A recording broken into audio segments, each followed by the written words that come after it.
listening to Make It, a podcast by Bonsai Creative that helps creatives in film get where they're going faster by sharing the advice, knowledge, and insights of professional creatives across the film industry. I'm your host, Chris Barkley.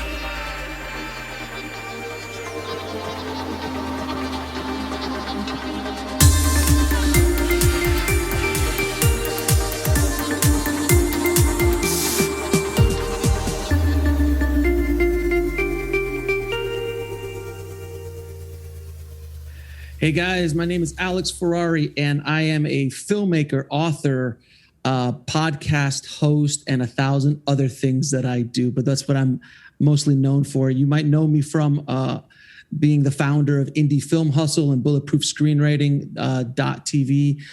Both of those websites are leading resources for filmmakers and screenwriters in the entertainment business. And what I'm excited about now is my new online education platform and courses I have called IFH Academy, where I team up with Oscar-nominated cinematographers and screenwriters and bring the best of filmmaking and screenwriting education to the masses. Alex Ferrari, welcome to the Make It podcast. Thank you for having me, man. I appreciate it. Anytime. This is super exciting. You are a leader in your field, and the choice to come on here is such a long one, sort of overdue, and glad to have you on here. It means the world to me. We talked about a little bit of that before we started recording, but this is going to be a fun conversation, wide-ranging, and as I told you before, we will likely run out of time before we run out of topics, so round two is definitely in order. But to get the audience, this global audience that may not be familiar with you, I don't know how they wouldn't be if they're in film, but they may not be. I'm going to give them a little bit of a bio. And like I always say, this is the internet. So if anything sounds wrong or incorrect, feel free to correct me. Alex Ferrari is an author, blogger, speaker, consultant, the host of the #1 filmmaking podcast on iTunes, the Indie Film Hustle podcast, and an award-winning writer, director with 25 years of experience in the film industry. As a director, his films have screened in over 500 international film festivals. Alex exploded onto the indie film scene with his award-winning short film, Broken.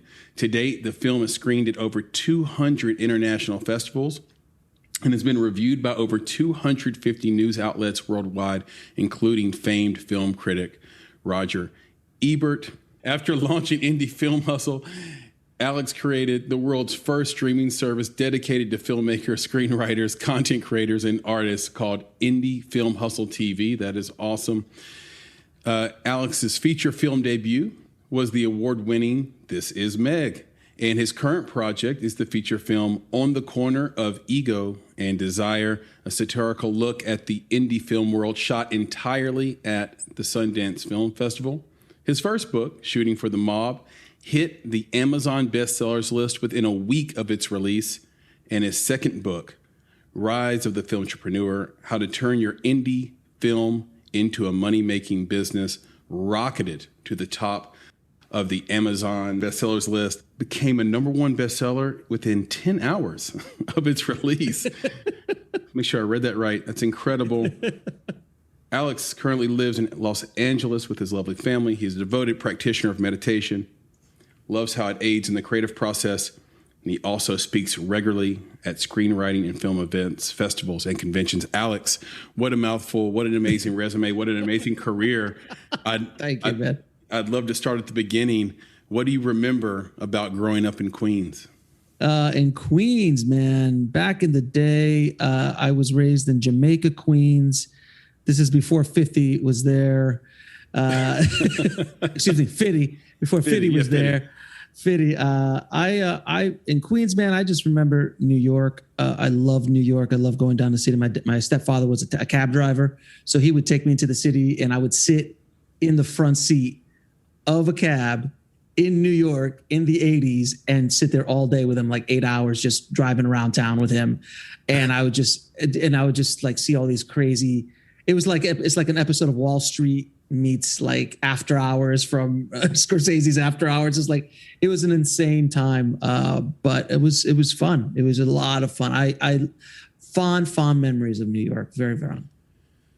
That whole area has changed today. A bit. It's a bit changed. Yeah. What would you say is the difference? If you had to pull out something to tell us, to explain to this audience what New York and Queens was like in the 80s versus now. Oh man, it was a lot. It was a lot, and I know it's hard to believe, a lot dirtier, a little bit grittier. There were just people just breakdancing on the side of the road. I remember watching. I mean, I was there when breakdancing was born, like in the early '80s. So, like, I was a kid. I was a first, second grader at that point in my life. But I remember walking the streets and just seeing a bunch of kids with some cardboard on the floor and just like, with the boom boxes and stuff, and people walking around with those giant, boom boxes and that energy. Graffiti. I used to love doing graffiti, not on walls, but like hand drawn. I was too young. By the time I was old enough to do it on walls, I was already in Florida. So not the same graffiti vibe down there. But it was just a lot. The term grittier. Look, man, look. A perfect example is my playground was made of metal. And it was 30 stories up on cement. So our monkey bars, I'm not joking, would go up 30 feet. At least it seemed like 30 feet to me, but it was, let's just say when you fall the wrong way, you're gone, because it was cement. There was no wood chips. There was no rubber or anything. And then I just remember the slides being full metal, and in the hot New York summer sun, and you're wearing shorts, you got 3rd-degree burns going down, again, 2 stories. Like, that thing was high. It was at least 20, 30 feet up, and you just hear the singeing of skin on the way down. You see, I still think my generation is probably one of the greatest generations, because we are, and every generation says that, but I call us the in-between generation, because we have one foot in the old school and we have one foot in the new school. So we were there when the internet was born. But we know what it was like without remote controls on television. Yeah. Like, I was the remote control for my grandfather. My grandfather was like, go change the channel. And thank God there was only like 3 channels, or else I would have been out there all day. So yeah, we remember that world, but we also understand the new world, dial up. And, I still remember going online in college and typing up paramount.com, nothing. Disney.com, nothing. Yeah. BMW.com, nothing. Like, there was just no website up yet. So I remember that. I mean, I'm dating myself, but I remember all of that. So I think our generation is. You remember, right? We're similar. We're similar vintages, aren't we? Yeah, I'm right with you. Like, if somebody took a video or made a meme out of somebody clicking the cable box channels, click, click, click, click, click, click, click. If you don't know what that is, and you didn't grow up in that time where you walked to the TV and you changed the channel with your hand, and it made a click, click, click, click, click sound, and that was how you hold the antennas, and you're trying to get the reception, and you and because you're touching it, the image comes in great, and your parents don't move, and you're sitting there for 30 minutes while they're watching Fantasy Island. Like, I just posted a meme. A meme on Facebook, which was genius, and it made me sad, because it's like, you're old when all the video game consoles that you grew up with are behind glass in a museum. And you see like Nintendo, Super Nintendo, Sega Genesis. You're just like, oh my God, am I that old? Jesus. Yeah, it's true. Like, if you didn't go to the grocery store and buy aluminum foil so you could watch TV, you don't get it. Amen, bro. Amen. Preach. If you didn't make a trip to the store just to get aluminum foil so you could watch TV, then Saturday morning cartoons, man. My girls will never understand Saturday morning cartoons, because they have every cartoon ever made at their fingertips, where you would wake up at 6 and stay there till 11 or 12 until the Smurfs and He-Man and all that other stuff just finished out, man. It was the best. It was the best. And then you would go to a video arcade, and then what's a video arcade? It was curated for you. Yeah, it was curated. And now it's not curated, so it's just kind of out there. It's like, boom. And it's everywhere. A lot of content is like that. And we'll talk about that as the conversation maturates. It's an interesting concept. It's not that it's better or worse. It's just that it's different. It feels like those moments, too, growing up in Queens, being in that front seat of the cab all day, kind of people watching, trying to stay safe, really being amazed at what you see, but also surviving and being with family. it drove you to be the quote unquote hustler / entrepreneur you've always been. I suppose you were down in Florida by the time you were doing garage sales. How did you find garage sales? How did this become an idea? Because it sounds like you probably were doing this before Gary Vee was doing it. I think Gary's a little bit older than me, but my first garage sale was in New York when I was like, this is the best story. I don't even know if I've ever told this story publicly, but it was just, I was with my grandma and I had lived in an apartment building in Jamaica. And I said, you know what? I'm just going to grab a bunch of my stuff and I'm going to go out and sell it. I just thought of it like, yeah, I don't need this. I don't need that. Let me just put it all together. And then I went out to the curb of my apartment building, which had no traffic whatsoever. And I sat there waiting for someone to walk by to see if I can sell them something. And I didn't go. And I go, Grandma, down by the subway where everyone's coming in and out down the street, that's where all the action is. Let's go. Grandma, she's like, let's go. So we went down like this is, and now we're down like in the main area, the bodegas there, and there's the subway. So there's just a ton of traffic going out. There's a lot of traffic going on. I'm like in second grade. So what am I? Seven or eight? Yeah. 7 or 8. So I'm out there with a bag full of like books and old toys and whatever else I grabbed. And then we went to a corner. It's just insane. I went to a corner where all the action was. I sat in front of this bank. My grandmother walked into the bank and stood behind me through the glass, but it looked like I was just like a homeless kid out there selling shit. She didn't want to sweat you.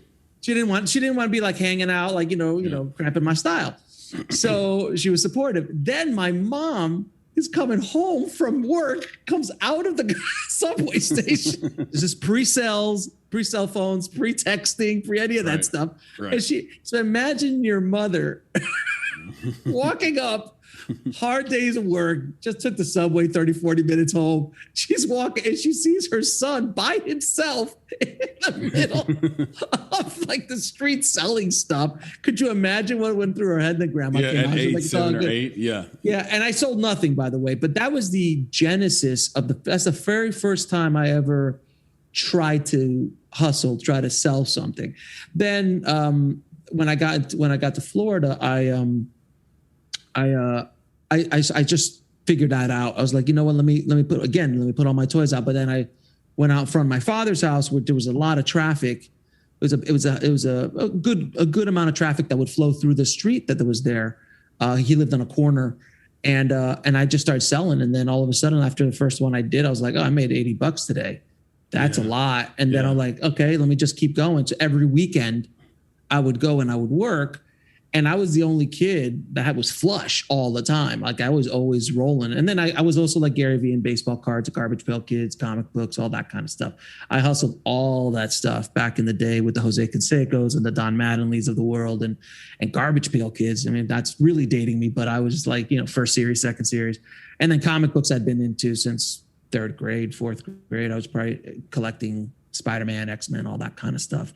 So I was always hustling. It's just something that's ingrained in me. And then when I discovered filmmaking as an actual career, which was when I was in high school at a video store, then I combined those two. And it took me a while before I could figure out the two to connect them. And then that's when Broken and I was able to sell my DVDs and all that kind of good stuff. And that's where the Filmtrepreneur method came from. Yeah, I want to jump on that a little bit, but there's so many crosshairs in which are parallels in which we're just so similar. Like in this studio, right behind this camera, I have a stack of Garbage Pail Kids. Nice. And, what series? What series? All over. So they're just like from my childhood, they're like the things that survived. And I've got like a box of baseball cards, and I've got a nice collection of comic books that I've just holding on to, like first edition Spider-Mans and just like unreal kind of comic books. But I don't mean to interrupt you. I recently sold my entire comic book collection From my childhood. I just sold it because you know why? Because this is what happened. Did you write a suicide note as you were doing it, or like? No, the thing was I probably kept, I don't know, maybe 30 or 40 of like really, a Spider-Man #6 I have. And I mean, it's like original from the Silver Age, and a couple of key issues that really meant something to me. And then some that I knew that were just going to be valuable as hell or are valuable as hell, but I just wanted to keep them and include them in the collection. And I sold that. I sold 8 or 9 long boxes because I had a comic book business for a while. So I was able to acquire a lot of comic books cheap when I was younger. And I just couldn't keep dragging around 9 long boxes that I really don't look at. I really never went in. I never hadn't bought ever since my daughters were born. I haven't bought a comic book probably in a decade. Yeah. Like it's not, I wasn't an active collector. So I was like, I got to sell this out. And it's a lot harder to sell those things than you think. Now, if you got the time to get them graded, put them up on eBay one at a time, it'd take you a year or two to get rid of everything at good prices. Or you could knock it all out at once. And I got a really fair price for what I put together. But that gave me that kind of opened my eyes to like, unless you really love the collection and really love the process of collecting, don't think about it as a money game because it's a lot of work. It's a lot of work to try to sell out that stuff. Again, one at a time, I probably could have pulled easily in the high 5 figures, probably if I would have just done, collections one at a time, grade them, get them all set up, eBay them out. But it's just too much labor, man. It's just too much labor to do. It sounds crazy, and it doesn't sound intuitive, but the reason I've been able to hold on to the things that I have is because I'm not precious about them at all. So they sit in a closet and I don't ever think about them. And years go by. I mean, your life passes by and you're like, oh, I still have this. Because I don't think about them. I don't obsess about them. I'm not like, my comic book. I'm like you. I haven't bought one. I don't read them anymore. I was a fan at the time. I even wrote a comic book when I was a kid called The Special X. I don't think I've ever said that on the mic before. But those days are kind of past and I'm just not precious about it. But I wanted to go back to your time at the video store because it's funny that you had this career in film and you end up at a video store. So which came first, your love of story, movies, video store or video store? Yeah, I was always a fan of movies. I mean, I obsessed about content. I watched more television I was raised on television, dude. Like my wife's always like, you can't let the girls watch so much TV. I'm like, I ended up okay.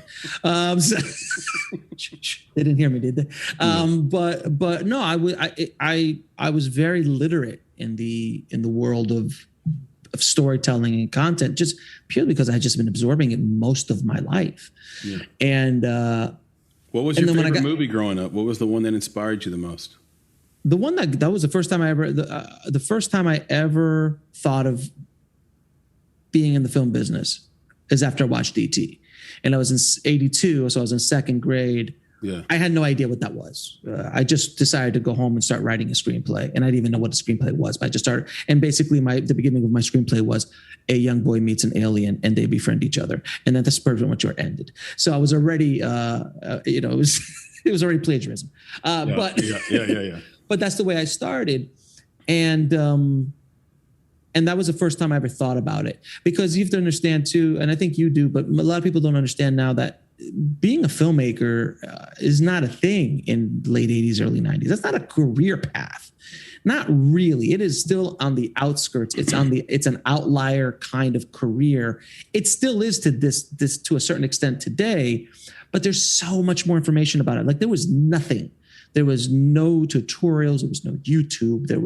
All you had was like the making of Star Wars and Raiders of the Lost Ark, and then whatever you can catch every once in a while. There was just no information, education. You really needed to go to a film school to get educated in the process. So for me, I was like, I'm filmmaking. It wasn't even a thought. Honestly, it wasn't even a thought because it was so outlandish of an idea. I'm like, I'm a kid in Florida. What am I going to do? Be a filmmaker? Like it wasn't even a conversation.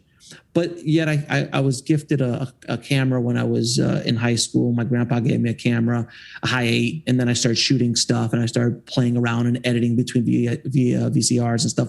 But again, because there wasn't a lot of information about storytelling or that I could make a short film or anything, I was doing it instinctually.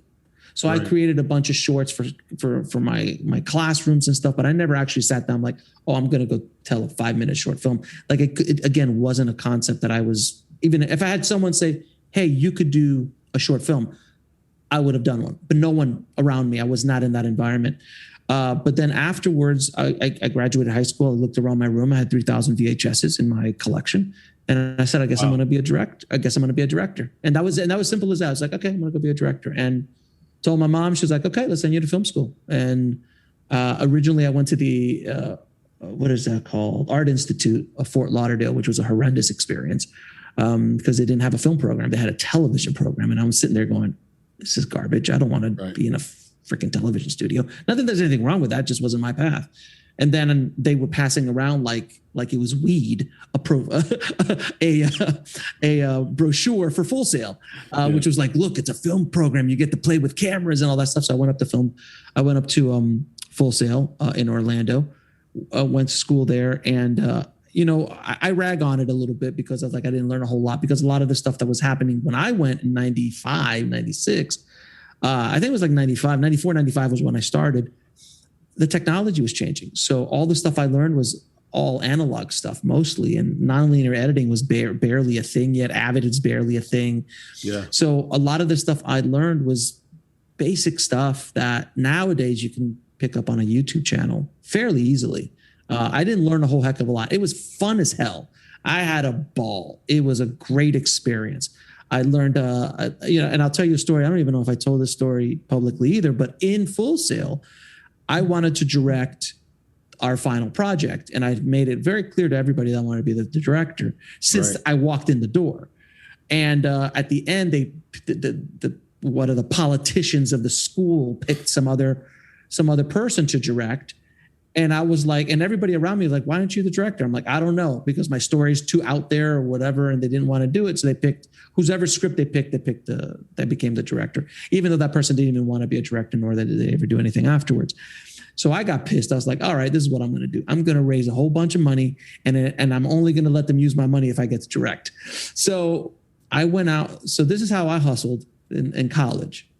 At the time, Full Sail didn't have any coffee, bars or any of that crap. It was still a young program. So what I did is I brought a little bit of my Cubanness up to Orlando and I bought this giant like a giant coffee maker. So I would mix like Cafe Bustelo, like a big giant thing of Cuban coffee and a big giant thing of Maxwell House extra strength. And I'd make this incredible freaking cup of coffee. And the classes ran midnight. So I would be there at midnight, 1 o'clock when they get out for break, because they would run 12 to 6 in the morning. And there's just nothing around. So I'd be there with a table with my coffee maker. And then this is what I learned when I was up there. You can go to the local supermarket and go, hey, I'm a film student. Do you have any day-old breads, cupcakes, pastries? And I would go every day and they would just give me bags and bags of Danishes and breads and cupcakes and donuts. And I would just bring them all out free and I would sell them that day. Brilliant. So I think we raised around $3,000 or $4,000 in the course of, I don't know, me and my partners, probably my classmates probably raised, I don't know, $3,000 or $4,000 in, I don't know, probably a few weeks. And then we approached the powers that be and we're like, look, this is all the money. Here's my plan. I broke down the script that they had. I'll shoot it this way. I'll do this way. And they said, no. I'm like, well, F you, we're going to keep the money. We just split the money between the three of us, my partners and I, and that was it. And then I was very upset about that. I was like, you know what? I'm never going to let this happen again. I'm not going to let someone not let me direct. Someone, sort of this feeling of, having your agency taken away. And if you want to direct, one of the things that's great about being a director is you have a high agency job on set and within film. The day old bread thing is great. I used to bribe my older kids with because you could do the same thing at Panera Bread. So you could go to Panera and get the day old stuff. And then if they would go recycle and do something positive for the community, I'd reward them with the cookies and stuff like that. It was a day old, but it tasted fine. They loved it. It's perfect. Just a brilliant idea. And a couple of things you touched on there is just really to summarize it, it's the power of the internet. Like before the internet, film wasn't really something your parents wanted to hear if you said, hey, I'm going to go into it. Unless they were in film. But with the internet age, that all changed because there were so many outlets to take it's a concept that everyone's familiar with because we're being sort of bombarded with content today. And someone has to be shooting that content all the time. You did mention that the video store came first and love for movies came second. So I worked at a Blockbuster Video. Oh, you worked for corporate America, sir. I was mom and pop, sir. I was on the street. You were in corporate America. You were in corporate America, man. But you had all the copies, goddammit. I did. And I have some hilarious Blockbuster Video stories I'll share with you guys one day. But how did the video store influence you to go into film and sort of make your mind up for you? I just was the first time I got access to everything I wanted. So I was watching 3-4 movies a day. I mean, I emptied the store out. I mean, for 4 years, I was just watching movies. On weekends, I would go and just watch. I would watch 5-6 movies a weekend, 7 movies a weekend. I mean, I had no life, so my life was movies. It was the truth. I mean, I really, I didn't have any curricular activities. I played ball and stuff, but it wasn't like, it was that and Nintendo. It was that and Nintendo. So I would watch movies and I go play Zelda, and I'd watch movies and go play Super Mario Brothers. And that would, and I beat Mike Tyson in 5 days. On day 6, by the way, my eyes went blurry. I'll never forget this. My eyes literally blurred out because it was of literally eye exhaustion. I thought I was going blind. It was insane. But I still remember how to beat him too. If you threw that game in front of me now, I could probably take him out. That's Ninja Gaiden for me. Oh yeah, maybe. Oh yeah. You know what I used to do, dude? I used to record the endings on a VHS. So I would beat the game, I would record the endings, and I had this. I wish I had it. I would upload them. Oh my God, it was amazing.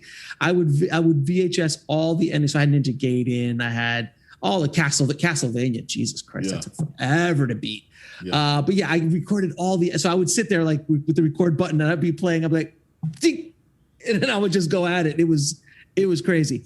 But yeah, but watching all those movies, man, I just fell in love. And my boss was a cinephile, who the owner of the mom and pop was. So he would introduce me to, Truffaut and Kurosawa, and introduce me to a whole bunch of films that I would have never, ever seen, stuff from the 60s and the 70s, that I just was not aware of. Like, I didn't know who Martin Scorsese was. I didn't, when I got in, I think Predator, which arguably is the greatest action movie of all time, was the hot thing, and Lethal Weapon. And it was 86, 87. So I got in around 87. I was 14 and I became the manager of the store at 50 because I was such a go-getter hustler. So the boss said, here's a key.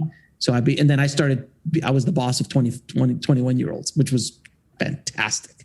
And it was also a good learning ground for being a director, because you had to work with older people and you had to work with, just organizing it all. So it was a great training ground for me on so many levels. And then when I left, I just went to film school, and then off to the races I went.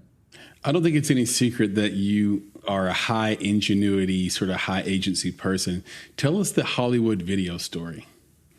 Hollywood Video. Oh, the Hollywood Video story. So right before I moved to LA, I was looking for a little extra cash. So what I did was, at the time, all the Hollywood Videos were going out. This is before Blockbuster went bankrupt. So everything was on those way out. So, you see all these going out of sales signs, going out of business signs. So one day, one of Hollywood Videos in the area was going out of business. So I walked in real quick and I was like, oh, well, you got a whole bunch of DVDs here. I'll buy a bunch of them. So I paid $100 for a bunch of DVDs, and with the intention to sell them. And my girlfriend at the time, she's like, "What are you doing?" I'm like, "I'm going to sell these." She's like, "All right." This is when it was early on in my wife's and I's relationship, so she didn't kind of grasp who I was just yet. Yeah. And then all of a sudden, about a month later, I had $900. And she's like, what happened here? And I'm like, yeah, I took 100, made it into 900, selling DVDs on Amazon and eBay. And she's like, that seems interesting. I'm like, yeah, it does, doesn't it? So then we started to go around town and start buying out, like, big chunks of all these Hollywood videos all around Miami. We'd drive and we'd buy them, and I'd just start selling them. And that's actually what kept me alive for a while, because the film industry was dying in 2000, for me at least, 2006, 2007. It was really, really bad. I couldn't get work. I really was hungry. I just couldn't really get a whole lot of work. And I was just tired. And I was like, I got it. This is right before the move. So I was like, I had to do something. So a few weeks before I moved to LA, the gem of the crown jewel of my Hollywood video once was the one around the corner for me, which had not gone down yet. And as I'm driving by, I see the go out of business sign. I was like, babe, it's happening. So she's like, all right, go do what you got to do. And I walked in and I said, can I talk to the manager, please? And this is early on in the going out of business sale. And she's like, can I help you? And I'm like, I'd like to buy all your DVDs and games. And they're like, I'm sorry. It's like, I want your whole store. How much for the whole store? And he's like, all right, I go, do you take Discover? They're like, yes. I'm like, great. So we sat down and made a deal, and I bought the whole store for, I don't know, I think about $10,000, $11,000. I just dropped, boom, and on the credit card. And a lot of people would think it was crazy, but I'm like, I knew that I could turn it around. And I bought everything. Like, I bought the good, the bad, the ugly, video games, GameCube. I mean, I bought everything. And then I told my wife, I'm like, well, I don't know if we have a job when we land in LA, but at least I know we can make a living selling these things for at least the first 6 months till we get up on our feet. Yeah. The ironic thing is when we got to LA, I was already booked to edit and color a feature film.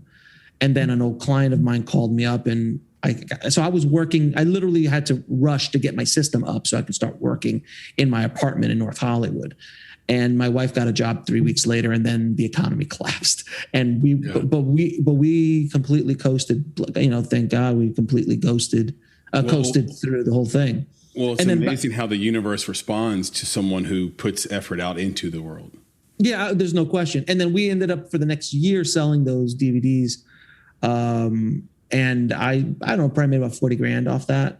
So, but there's and this is something I want to clarify for people when it comes to hustle and when it comes to that kind of ingenuity. At a certain point in your life, buying something for $1 and selling it for $10, one at a time, makes sense. But as you get older or your life situation starts to change, that's a lot of work. Mm-hmm. That's a lot of hustle. And it's also a tremendous amount of time that it takes. It's labor intensive to do. That's why Gary Vee doesn't generally do that as much anymore. Mm-hmm. He does it for fun for his channel, but he doesn't need to do it anymore. Right. So at a certain point, you need to start thinking bigger, and you just got to start thinking. And I don't know if you know this story or not. And this is when my wife called me on it, and she checked me about a year into our time in LA. It was Christmas. I think it was that first Christmas or something. And I figured out that if you go to GameStop and bought this video game on GameStop, it was being sold for $15 on GameStop. But if you go to Amazon and you saw it, it was being sold for $60 on Amazon. So I said, that's a good turnaround. That's some arbitrage. It's arbitrage, yeah. Arbitrage. So what I'm going to do is, I didn't even think you would think, well, he went and bought like 20 of them. Nope. What I did is I would put them on sale on Amazon. And then when an order would come in, I would go and buy it on GameStop, and then GameStop would just fulfill it for me and send it straight to the customer. That's brilliant. I just sat back and about, I think 30 or 40 transactions later, GameStop stopped me. They're like, wait a minute, what the hell's going on? Man, we keep selling this out to different people, and it's the same credit card. What's going on? So I think it was 30 or 40 before they shut my account down. And then I told my wife, I'm like, hey, babe, we got some Christmas money and this and that. And then she's like, that's great, but we didn't move to LA for you to do this crap. We could have stayed in Florida. You could have kept doing this. You're here for your film career. You're here to get off the ground. You're here to think bigger than this. And that was the first time that I got checked on it. I was like, oh, okay, I don't have to hustle like this anymore. It's always good to have that energy, but I don't have to think this way. That's called, it's a different mentality. Rich people or people who are extremely successful in business don't think that way. Right. They think much larger. They think much bigger. The concepts are the same, but the execution's bigger. So, then I opened up an online business years later, which is Indie Film Hustle.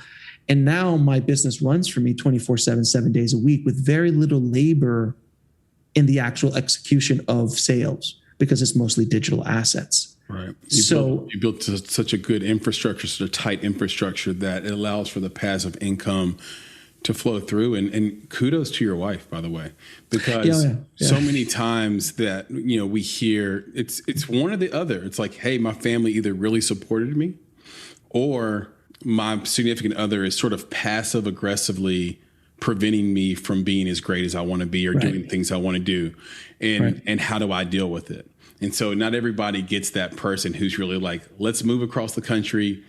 I'm supporting you. Hey, here's a kick in the ass that you need to make sure you're focused on the right thing. So it's amazing. And I even go back to your grandfather gifting you that camera. I would say about 30% of every director or cinematographer that's been on this podcast has been gifted a camera. And I can just think of, Chad McLaren and a few other people that just come right to mind, like these stories, like, yeah, that was it. Drew Maynard, like people who just, someone said, here's a camera. Or they just do something. Or they grab the old VHS or the old Super 8 camera that no one's using in the house, the family camera back in the day. And it's hard for people to understand now because all cameras are now your iPhone. On your phone. Yeah. But there's something about getting a gift from a family member and someone who's sort of, because I thought of Chad right away, McLaren, because it was also a grandfather. There's something about like, I'm bestowing this to you. And like Logan Christopher is another guy who comes to mind. Here, I'm bestowing this camera to you. What will you do with it? What will happen? There's something to that I love. You did mention Indie Film Hustle. Most filmmakers get out of film school or they don't go to film school at all and they want to go out. And the big dream is actually to be put on somebody's film or get hired to be part of some team. How and when did you make the decision to stop working for others and go out on your own? And how did you pull off that transition? So everybody knows I got my start in post. So when I got out of film school, I figured out pretty quickly I did not want to be an on-set PA. So I started learning editing. I learned the Avid, and then I went out as a freelancer and then just started making ridiculous money when I was a kid who had no idea what to do with money. So I spent a whole lot of it and lost a whole lot of it, almost went bankrupt, and it was a whole bunch of things. But as an editor, look, literally, this is the golden age. This is still the 90s. So there's still a whole lot of money floating around and Final Cut hadn't come out yet. And, I was still making $50 to $75 an hour as an editor doing like promos and music videos in Miami. It was a whole other world back then. But I did that for about 20 years. I opened up my own post house. I've been an editor, online editor, post supervisor, VFX supervisor, colorist. So I've done everything in post. And then I would go off and direct commercials or music videos, or I would include my post-production as a bid for my directing jobs and things like that. So it would help me get directing jobs. So I did all of that for a long time. And about 3 years ago, I would say 3.5 years ago, I turned to my wife and I said, I don't think I have to do this anymore. I think Indie Film Hustle is doing well enough that I can retire.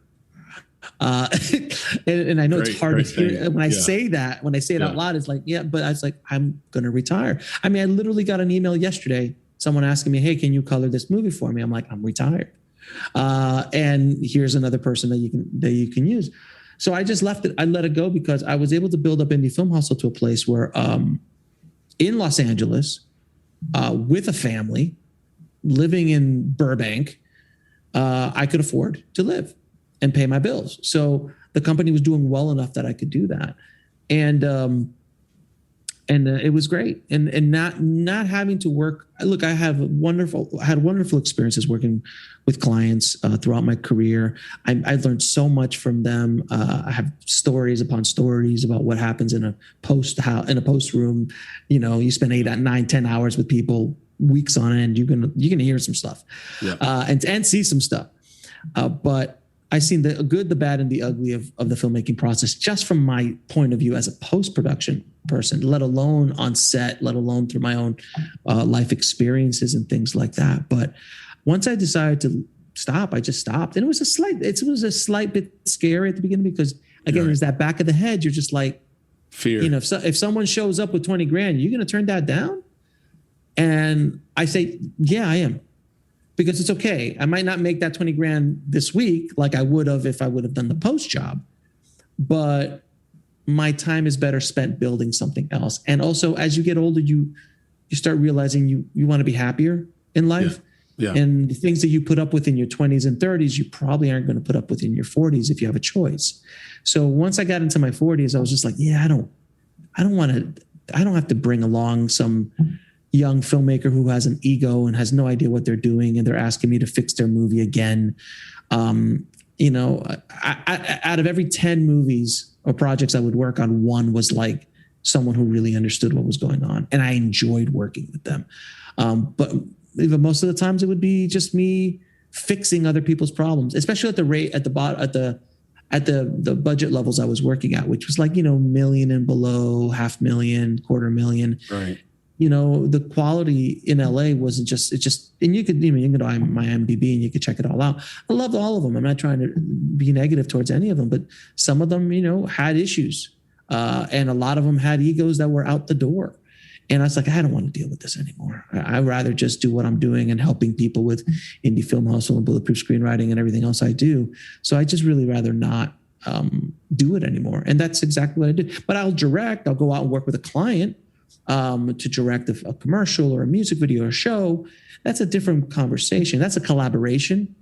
It's not as much of a client-based scenario. It's more of a collaboration, and they're hiring me for my skill set and so on and so forth. But I'm much more interested in doing my own thing nowadays. But I've built that infrastructure to be able to do that, and that takes time. It takes time to do that. Exactly. And hindsight is 20/20, but I think we're all better off for it. Your first book, and by the way, maybe you developed this in Queens too, but you just have a penchant for being a natural marketer and someone who titles things well. Like, how do you not pick up a book called Shooting for the Mob? I mean, you have to pick that book up. That's just a great title, but it is based on a true filmmaking story. How did you get involved with the mob, and how deep is the mob actually involved in Hollywood movie making? I've heard lots of stories, read a lot of pieces, but just wanted to get your take. Is there a story that you lived and survived and that you can share? Yeah, exactly. This is stuff I could talk about publicly. Listen, when I was 26, I was approached by a reformed ex-mobster who had spent time in prison. He was a real mobster, a real gangster. And he wanted to tell the story of his life. I was green, but I wasn't that green. He wanted to give me $20 million to make the movie. It was, local. And it just seemed that it just kept going and going, and the guy seemed legit. So I just kept going down the road. And by the time I realized that there was something a little fishy going on, it was too late. I was in the web, so it was very difficult for me to get out of that web. And also I had a whole lot of issues. I was young. I didn't know anything. I didn't have my self-confidence, and he was a predator in that sense. So he bullied me into staying and threatened me on a daily basis. And he needed me to keep the ball rolling. So I just got stuck doing this movie with him. And that story of just making a movie for an ex-mobster, I shot a teaser of the movie with like real guys on set with guns, real guns on set. Like, it wasn't no way. Like, yeah, I mean, there was just, you see, like they just showed up from, the day's work to shoot some stuff. The infatuation that mobsters have with Hollywood is as long as Hollywood has been around. I don't believe there's a lot of mafia shit going on in Hollywood today. It's just not that's not the world. It's very corporate. It's like there's not a lot of mob stuff going on in Vegas. Like it's just become too corporate. At one point there might have been more of that, but nowadays it's not as much. It's just maybe in the indie world a little bit more, and especially if you start going over to Eastern Europe and that kind of world, that's a different conversation. But the mob as we know it in America is the Italian mob, the Godfather, the Goodfellas, that kind of mob, which is the Italian mob is the one I was involved with. But anyway, that story is really interesting. But then the more interesting story is that Hollywood took him seriously, and I was flown out to LA multiple times, and I met the biggest movie stars of the world at the time, billion-dollar producers, the head of CAA. I'm at the Chateau Marmont. I'm at the Ivy. I'm at Spago's having these meetings. I'm 26. I'm just going, Jesus Christ, this has to be my shot. This is my mariachi, right? This is my Clerks. This is my Slacker. This has got to be. I'm sitting across, the table from Batman, and literally the actor who played Batman, who I went out and flew out to his, 25,000 acre estate, and he's like, "Hey kid, I love you. I want to work with you, and I want to be in your movie." I'm like, "What?" So it was it's a great allegory of what not to do when you're chasing your filmmaking dream, or chasing any dream, and the amount of abuse you put together that you take and all this kind of stuff. So I really wanted to put the book out to help people, to kind of have them understand that no matter how bad the situation is, you can choose to leave that situation. I did not choose to leave. I was let go eventually. Thank God. I'm not sure how long I would have stayed if he wouldn't have let me go. But after about a year, he had mercy on me and let me out, and just like, all right, you can go now, kid. And that crushed me creatively, financially. It destroyed me. I hid. That's when I opened up my comic book business on eBay with a buddy of mine, and I hid in a garage for 2 years sorting comic books. Did the movie ever did you have to hide? No, I never. Okay. No, a lot of people think that it's more scandal. It's not. I wasn't chased. I wasn't nobody. I'm not in witness relocation. Obviously, I'm not in witness relocation. So no, nothing like that. But the movie didn't. You said it didn't get made. No, it never got made because it couldn't get made because of the person involved. He was yelling and screaming at agents and threatening their lives. He just didn't understand how the game was played. You just can't do stuff like that. And if you do it once or twice to a couple of big agents, the word gets around town and you're done. You're done.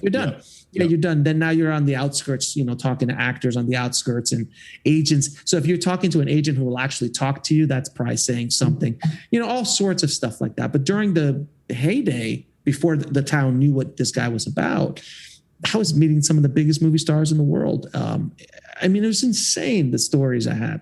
And most of them are in the book. I changed the name of everybody that I met in the book. So, it's Johnny Hollywood and, call one of them T-Rex. Hey, look, it's not, if you look into it a little deeper, you'll probably figure out who it is, but I did change their name. I called one of them T-Rex, so you can figure out who that is. Right. A big movie star with the T-Rex. So. Right. Right. So yeah, well, I'll say this. As big of a town as LA is, it's a really small town when it comes to your reputation at the top, when you're at the top levels. And I do film primarily here in Nashville, and we have such a small, tight film community. You just can't be an asshole here. No. Everyone will know, and it'll go fast for you, go downhill fast for you. I should say. Yep. You wrote a second book after this book, Filmtrepreneur. I have the book on audio. I listened to it. I was one of the people who bought in those first 10 days, and I have it. I listened to it over a year ago, and it was great. And it made me think: what has to, first, why do you want to write books, and then two, what's more difficult, writing a book or shooting a movie, shooting a film? They both seem like pretty steep climbs. Shooting for the Mob was the most difficult difficult thing I've ever done, because I had to go back to the darkest time in my life and live there for months to pull out that story. So that book was the most difficult thing I've ever had to do, honestly, in my life, other than maybe going through the experience of shooting for the Mob. Yeah. But writing Filmtrepreneur was super easy for me. It flowed. I was done with a rough draft in, I don't know, maybe a month or two. It just completely came out of me. I vomited it out. I moved so quickly on that book. It was shocking how fast I was writing that book.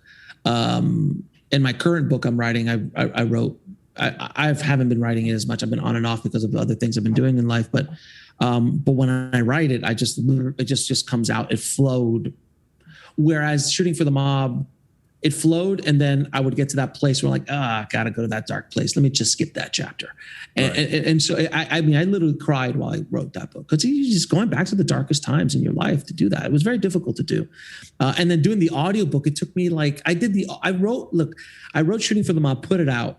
Then I wrote another book and an audiobook, and I built a website and podcast and YouTube channel for that book before I went back to do the audiobook of Shooting for the Mob. And then it took me forever to finish that book, because it was just, again, I had to go read it and to go through it again. So I was the idea of performing the hardest part of your life. And being the voice of my nemesis, I talk like this, and I'm doing all these different voices inside the book. It was difficult, but no, it depends on the movie, it depends on the project. Movies for me at this point have been very easy to do. The last movie I shot in 4 days, edited it in about a week, because I had very little footage, because I shot in 4 days, because it was shot at Sundance. It moved very, very quickly for me. So those things don't bother me. I don't know which is more difficult. Shooting for the Mob was the most difficult one, but writing a book is super. Writing a book's a lot easier than writing a screenplay. Screenplays they're beasts. They're absolute beasts. Writing a book so much easier. You just get to and screenwriting, you're just like, oh, what is what does the mean? Why do I need that there? It's brutal. It's absolute. It's like a haiku. It's the haiku of the creative arts.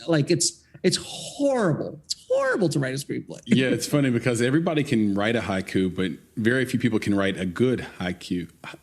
Everyone can write a screenplay, but very few can write a good screenplay. Exactly. And we are going to talk about on the corner of ego and desire. There's some technical things I'd love to talk to you about, but sure. We mentioned earlier about just this distribution, and I want to talk a little bit about it because you also give a lot of advice through all your different mediums and well listened to advice, based on your experience with Distributor and other distributors. What are your thoughts now currently on self-distribution versus finding a distributor for an indie project? Is there a specific set of criteria that would sway a filmmaker in either direction? What are your thoughts? And just to give the audience some context, Distributor was, they were going to be they were the biggest thing ever. They were the greatest thing ever for a long time. They were an aggregator that allowed filmmakers to self-distribute their films, and they would put them on the platforms for them, like iTunes and Amazon and all that kind of stuff. And it was great for a long time. They were around for about 9 years. So it was great. And I was a big proponent of them. But then one day I started hearing and seeing things that weren't correct. And when I found out the truth about what was going on at Distributor, meaning that they were going to go under, millions of dollars were going to get lost, thousands of films were going to get locked up, I felt that I needed to come out publicly and say something about it. And I did. And I publicly broke the story. And then IndieWire and Variety, Hollywood Reporter, LA Times. I was on the cover of the LA Times entertainment section. And I became this poster child for this distributor screwing filmmakers. Mm-hmm. And I took that, and it was it had a lot of pressure on me because I had a lot of people looking at me to like, what do I do? And I hadn't had that happen to me before, but I was like, well, this is what you signed up for. So let's go. And I just, built out a platform to help them, and I would educate them, and I would tell them what was going on. And I was in talks with the company that was handling the bankruptcy / whatever they were calling it. And so, yeah, I have a very unique perspective on distribution. I think that the future for filmmakers is independent filmmaking is filmtrepreneurship. There's just no question. You have to be an entrepreneurial filmmaker. There's just no other way around it. If you're going to trust the traditional distribution path, You really need to have good partners who you trust, and a good distribution company that will actually pay you and do things. But the landscape's changing so rapidly that, what was once really hot a year ago is not hot now, and is not the way filmmakers are making money now. So things are changing so rapidly, so fast, that the distributors don't even know what they're doing. I've talked to them. They don't know. They're like, well, this is what I think is going to happen.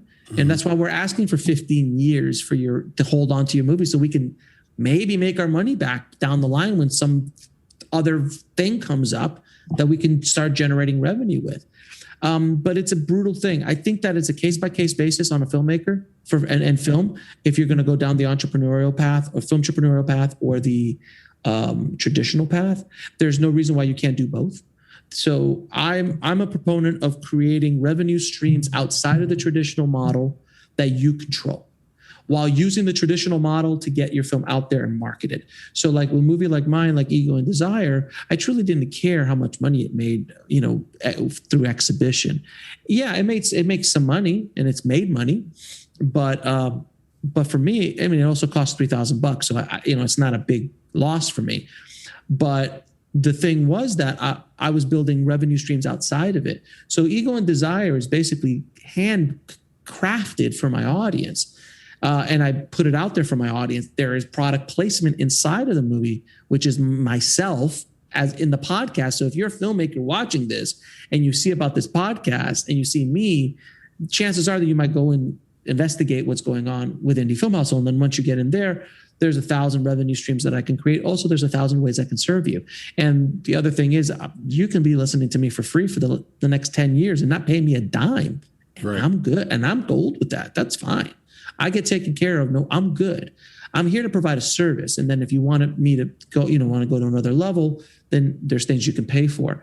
But the amount of stuff I give away for free, I had interviews with some of the biggest directors in the world, which I could easily charge $2 a listen for. Would you pay $2 to listen to Rick Linklater for 2 hours? Yeah, probably. Right. But that's not my game. I want to help filmmakers. I want to give that information out to them for free as much as I can. And then hopefully they'll reciprocate with when they're ready to purchase any online education or services or things like that. They'll think of me. And that's the whole business model. That's the whole business model. Most filmmakers take their films out to festival as sort of the genesis of distribution, that model. And I totally agree with this idea. We had a concept called filmmaker startup, and it was kind of very similar to Filmtrepreneur, because it's the same idea. It's like, I think, look, you're making an LLC out of your movie, so it's already a business. So now you need to understand, there are so many ways to monetize your film, but you can't make the mistake that gets your rights taken away, or puts you, boxes you into a corner where you have to wait a period of time before you can get rights back, or you don't have the ability to go and be high agency, as we've said probably too many times in this conversation, but that's big. But it all kind of starts with this festival strategy. And what I notice is there'll be 2 or 3 that someone picks, and it's always like, here's our moonshot festival we're going to try to get into. Here's the one that's local that we think we can win, and here's the one that's based on my genre. But the cool thing about you is, when I look at your festival attendance and laurels, they're from all over the world. So what festival strategy are you now a big proponent of? Is it still a global game?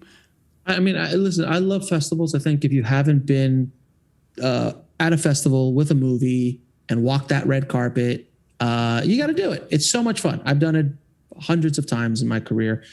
It's a lot of fun. The power of the film festival is not nearly as powerful as it was in the 90s. And I think that's what a lot of filmmakers still think, that they still think that having laurels will help them sell their movie.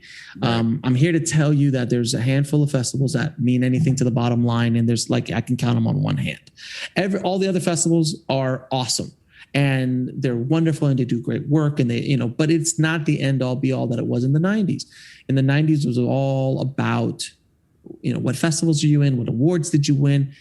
the landscape, the content landscape has changed so rapidly and so much in that time that now, I worked on Sundance projects that did not get sold. I know of Sundance projects that did not get sold. Just because you get into Sundance doesn't mean anything. Just because you win South by Southwest doesn't mean anything. Or Toronto, there's a handful of the festivals that mean something, but they also mean something for the right kind of film. You got a horror, action, or genre film, no one cares about a festival. No one. You got a sports movie, no one cares. No one cares. No one cares. So unless it's one of the top 5, don't think that it's going to get you a distribution deal or get you $5 million up front. That doesn't exist anymore. It really doesn't. There's very few outlying situations that works on anymore. So is it better just to take the moonshot entries on the 5 you're talking about? And if you don't get in, just go ahead and start that entrepreneur process? It depends on it depends on the project, depends on where the filmmaker is in their career. Like I said, if you have not gone down that path, go down that path. It's fun. You'll learn something, especially if you're in smaller markets.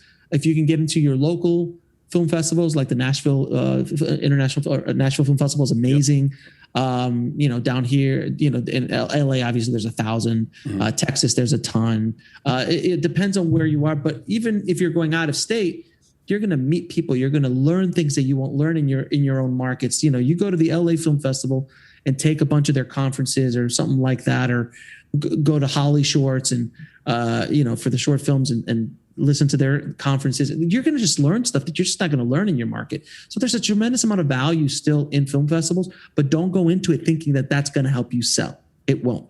Now, if you have a drama or something that makes sense that laurels would help in the selling of it, like it's an art film, there's a prestige, then that's a different conversation. So it's really a case by case basis, but don't think that it's the end all be all that it once was.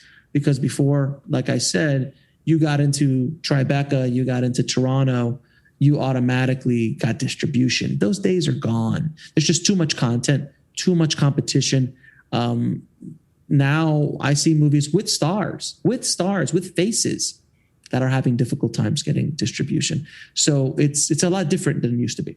Yeah, there's a whole bottleneck of indie films that are made between $3 million and $10 million in the UK now that the BBC can't sell. And these are really great films, but what is the subject matter? What is the market? And you know what? I would also add to your advice just to say, don't put the festival above you. No, absolutely. One thing that festivals do that's unfortunate is they prop up sharks. At every single festival you go to, there's one person that's there that's full of shit. And they're going to be on a panel. They're going to be in some room. Absolutely. And you think they're there because the festival brought them there. So they've got to be legit. No, they do not. I got taken for $10,000 back in the day from a producer's rep that screwed me over from exactly that reason. And it was because it was at a festival, and so you have that sort of built-in trust. Correct. Yeah, that's incredible. And yeah, we'll have to talk about that one day, maybe over cocktails. Yeah. It's always the thing in indie film. I'm going to make my first feature film. I want to be successful. It's got to be a horror. Is that still the case? No. Is horror still the best genre for indie film? Absolutely not. What is? The story that means something to you. So there's two things you're going. Are you doing this for art, or are you doing this for commerce? Horror, everyone does horror. It's a saturated marketplace. Don't think that horror is going to help you. It's not. Unless you've got something very specific or something very cool or something that makes you stand above the crowd, horror is not the answer. As a filmmaker, you got to tell the story that means something to you.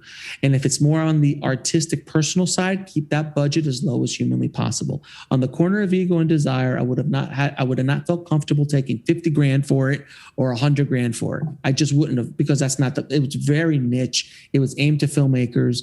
Like it's not a film that's general market, generally speaking. So I wouldn't feel comfortable doing that. But it was my art. It was my art experiment, really. I didn't even know if I had a movie when I got on the plane from Sundance. I just didn't. I hoped I had a movie, but I didn't know. So you definitely should do something that means something to you. And if you do, keep that budget as low as humanly possible. Try to stay away from dramas, because dramas are extremely difficult to sell. So try to stay within action, horror, thrillers. If you're going to do a comedy, be careful because those are tough to sell and they don't travel well. So there's certain genres, but just honestly, if you think you can do something different, and it means something to you and you truly believe it, then do it. But just make sure you keep that budget as low as humanly possible while still maintaining the highest quality production as possible. I want to talk about On the Corner of Ego and Desire. It took you 20 years to make your first feature film, This Is Meg, and just a few years to turn around and make On the Corner of Ego and Desire. The cool thing about this film is you shot it at Sundance. And so from a technical standpoint, I'm curious, sort of, what did you have to change, you and your team have to change and prepare for shooting at Sundance versus on a traditional set environment? What's sort of the genesis of the idea? Like, how did you come up with this idea and get the rights to do it? So there's no rights, first of all. Secondly, there's completely guerrilla the entire thing. Rights, you're adorable with the rights. No, my friend had a $1 million condo on the bottom of Park City, at the bottom of Main Street.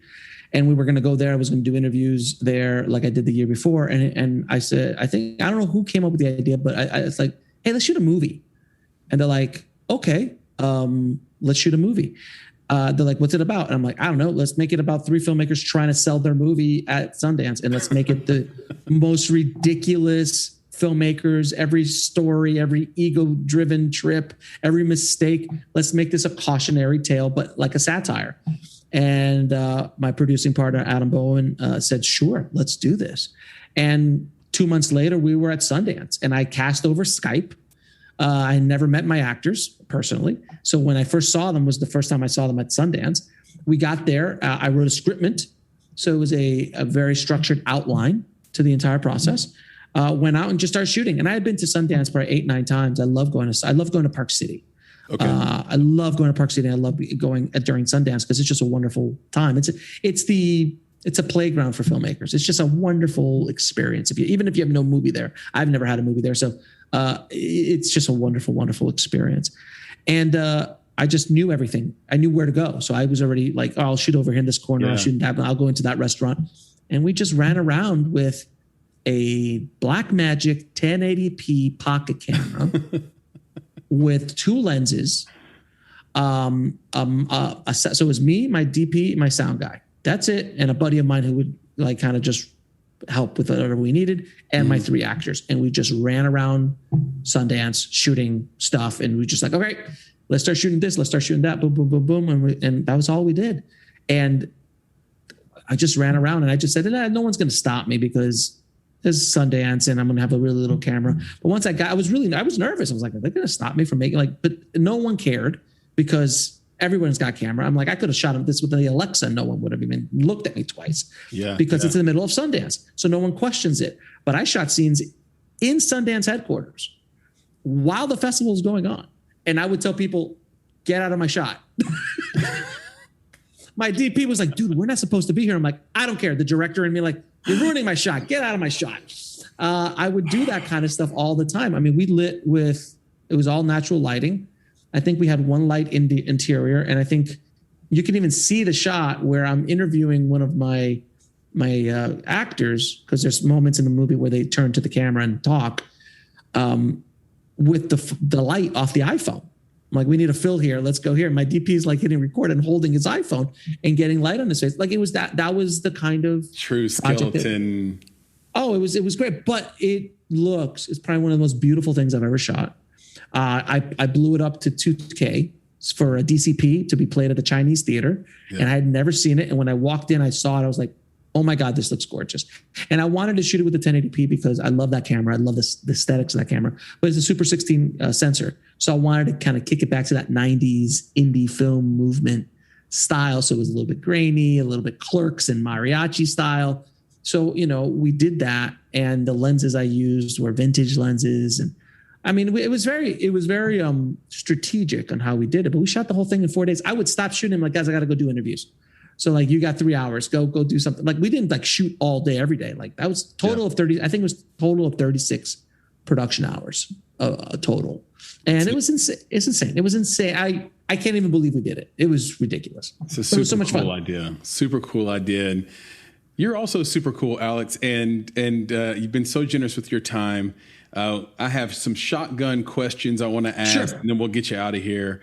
Yeah, this is speed round. Go for it. All right.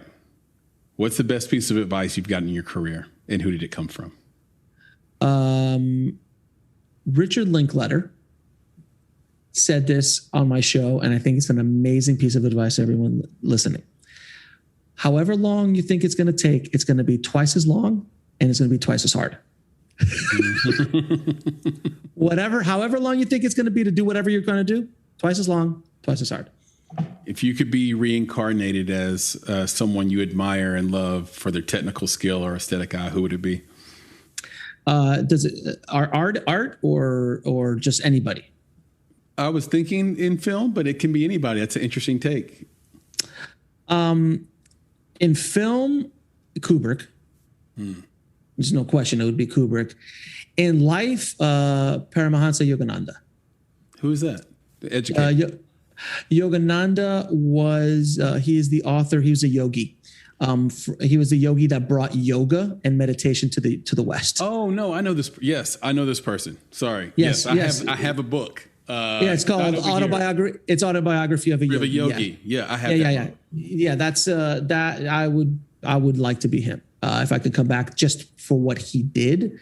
I mean, it's hard for people to understand what he did and how he did it, but he brought meditation and yoga to the United States in 1920s as an Indian yogi. Can you imagine an Indian yogi walking around Boston? No, I can't. Talking about chakras and talking about yoga and meditation and inner light and spirituality. It was like an alien walking around till he went to California and everyone was like, welcome. And everyone was like, okay. And then he took off from there. But what he did was, it's amazing. So yeah, I'm a big fan. Yeah. If we get to do a round two, we have to dig into meditation. It's been a big part of my life in the last, I would say, 6 years, and I haven't been completely disciplined on it. I go in and out, but when I'm really disciplined on it, the creativity and the clarity is unrivaled. What are the biggest creative and business mistakes you see newcomers making in film? Not thinking of this business as a business and thinking of it as an art. There's the word show and the word business, and the word business has twice as many letters as the word show. And you need to understand and respect that. Yeah, and people say that, but they don't. But it's said so often that it turns into a cliche of sorts. But really sit down with that a little bit, and I would say map your choices, your taste, and your judgments to that cliche, if you will, to that quote, and ask yourself honestly, looking at yourself in the mirror honestly, did you double down on business or did you not do that? Right. Alex, can you tell us where we can find you on the internet and on social media and maybe even see some of your work, my friend? I'm very shy, so I'm not very, you can't find me anywhere online. No, I'm joking. I'm everywhere. I'm not hard to find at all. IndieFilmHustle.com is probably the easiest way to get a hold of me. If you want to reach out to me personally, AlexFerrari.com. For screenwriters, bulletproofscreenwriting.tv.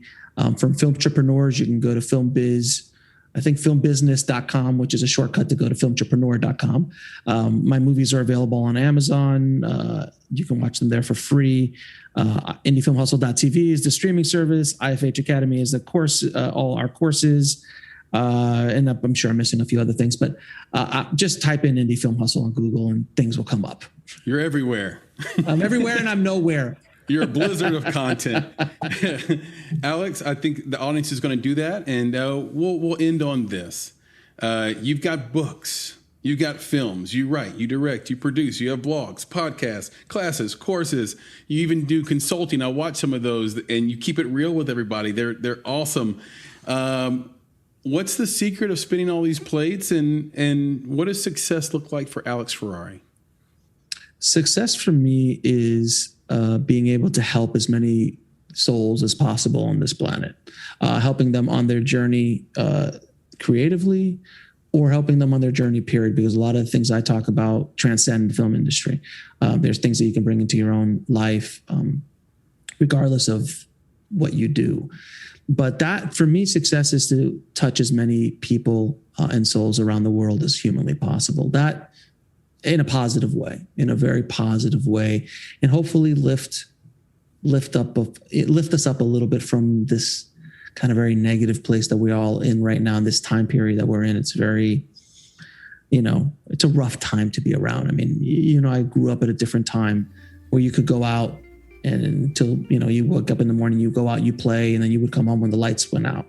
Those days aren't around as much anymore for most places here in the US, at least. And I just want to kind of help as many people as possible. That's success for me. Alex, I think that's a wonderful place to stop.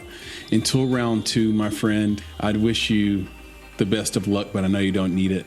Thank you so much. And thank you for doing what you do, brother. I appreciate it. Anytime. I hope to talk to you soon. Take care. Have a good day. You too, my friend. Bye. All right. You've been listening to the Make It Podcast. To find out more information about this week's topics, including links to relevant blog posts, projects, and indie creatives, please visit our website at www.bonsai.film. If you haven't already, you can join our podcast community on Apple Podcasts or the podcast app of your choice by searching for Make It Bonsai Creative, and the show will pop right up. You now have the opportunity to support the production of this podcast. If you love Make It and are a true fan of what we're trying to accomplish in the indie film community, please visit www.bonsai.film and click Contribute. Contributions start at only $5 monthly. You can follow us on Instagram and Twitter at _Bonsai Creative, and on Facebook by searching for Bonsai Creative. You can provide feedback to us via email at contact@bonsai.film, and you can follow me, Chris, on Twitter at Flaming Your Heart.